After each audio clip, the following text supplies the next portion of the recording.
Tonight, more than 200 years after a former colony won the right to determine its own destiny, the task of perfecting our union moves forward.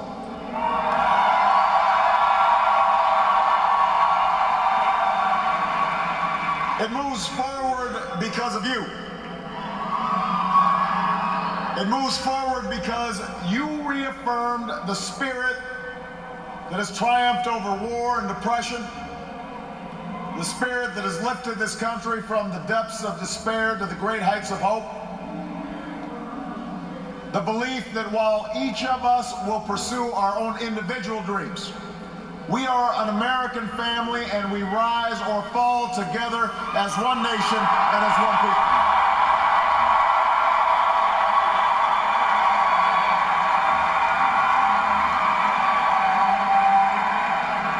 Tonight, in this election, you, the American people, reminded us that while our road has been hard, while our journey has been long, we have picked ourselves up. We have fought our way back. And we know in our hearts that for the United States of America, the best is yet to come.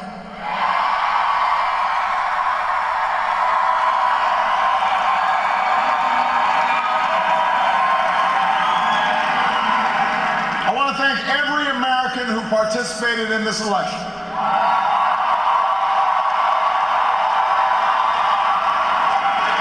Whether you voted for the very first time or waited in line for a very long time.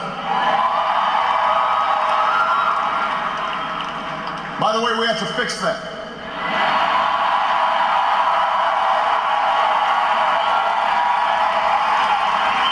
Whether you pounded the pavement or picked up the phone.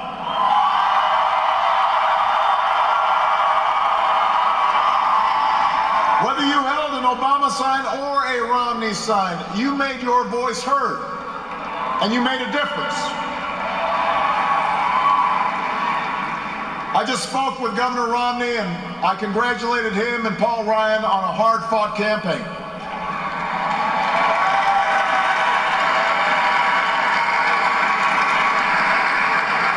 We may have battled fiercely, but it's only because we love this country deeply. And we care so strongly about its future. From George to Lenore to their son Mitt, the Romney family has chosen to give back to America through public service.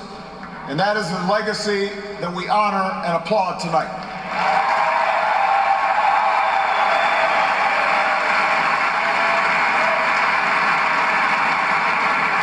In the weeks ahead, I also look forward to sitting down with Governor Romney to talk about where we can work together to move this country forward.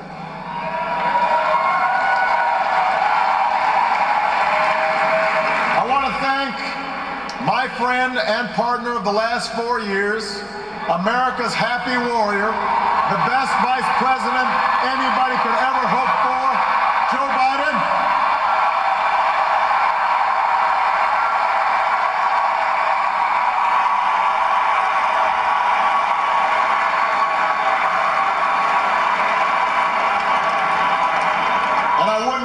The man I am today, without the woman who agreed to marry me 20 years ago.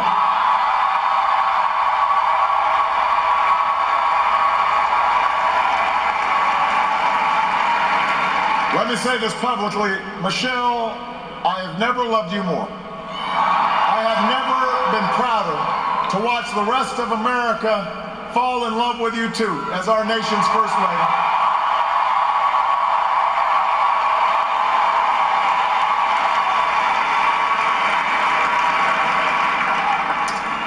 Sasha and Malia, before our very eyes, you're growing up to become two strong, smart, beautiful young women, just like your mom. And I'm so proud of you guys. But I will say that for now, one dog's probably enough.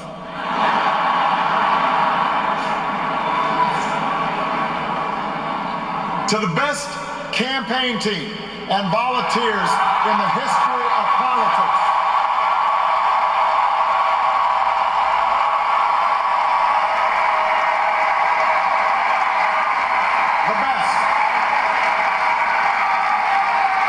The best ever.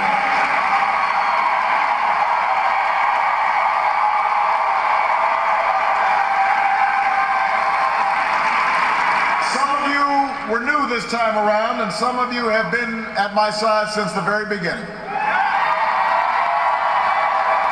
But all of you are family. No matter what you do or where you go from here, you will carry the memory of the history we made together. And you will have the lifelong appreciation of a grateful president. Thank you for believing all the way, through every hill, through every valley. You lifted me up the whole way, and I will always be grateful for everything that you've done and all the incredible work that you've put in.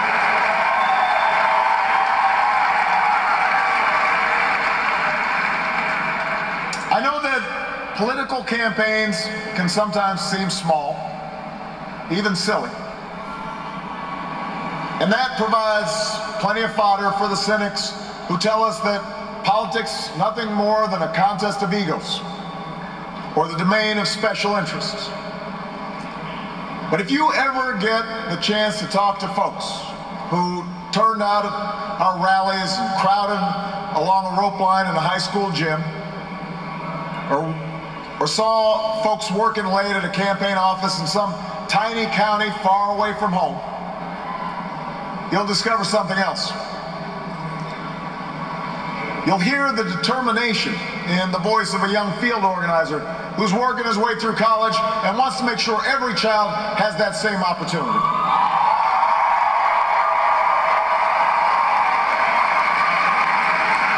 You'll hear the pride in the voice of a volunteer who's going door to door because her brother was finally hired when the local auto plant added another shift.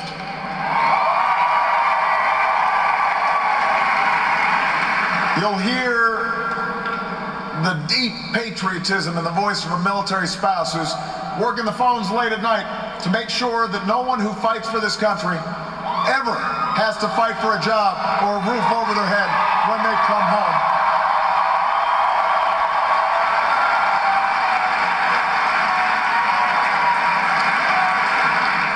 That's why we do this. That's what politics can be. That's why elections matter. It's not small, it's big. It's important. Democracy in a nation of 300 million can be noisy and messy and complicated. We have our own opinions. Each of us has deeply held beliefs.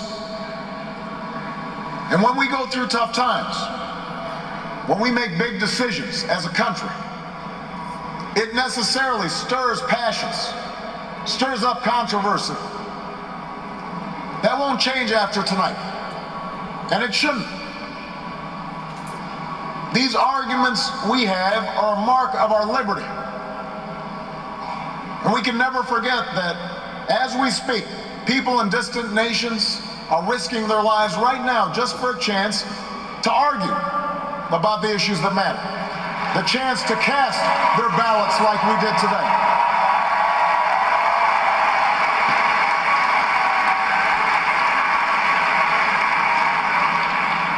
But despite all our differences, most of us share certain hopes for America's future. We want our kids to grow up in a country where they have access to the best schools and the best teachers. A country that lives up to its legacy as the global leader in technology and discovery and innovation, with all the good jobs and new businesses that follow. We want our children to live in America that isn't burdened by debt, that isn't weakened by inequality, that isn't threatened by the destructive power of a warming planet.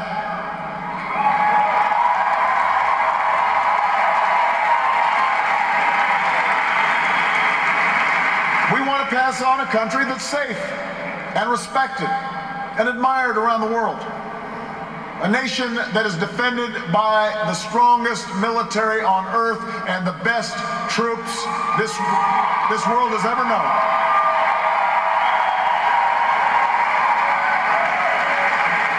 But also a country that moves with confidence beyond this time of war to shape a peace that is built on the promise of freedom and dignity for every human being.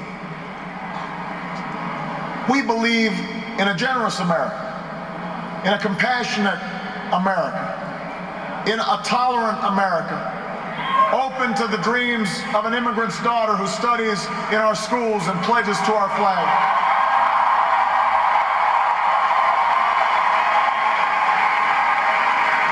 To the young boy on the south side of Chicago who sees a life beyond the nearest street corner.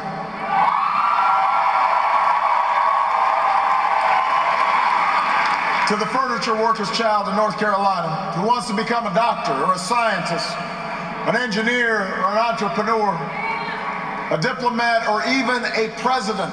That's the future we hope for. That's the vision we share.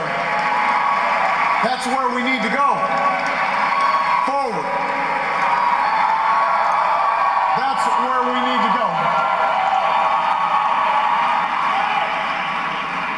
Now, we will disagree, sometimes fiercely, about how to get there. As it has for more than 2 centuries, progress will come in fits and starts. It's not always a straight line. It's not always a smooth path. By itself, the recognition that we have common hopes and dreams won't end all the gridlock or solve all our problems or substitute for the painstaking work of building consensus and making the difficult compromises needed to move this country forward. But that common bond is where we must begin. Our economy is recovering. A decade of war is ending. A long campaign is now over.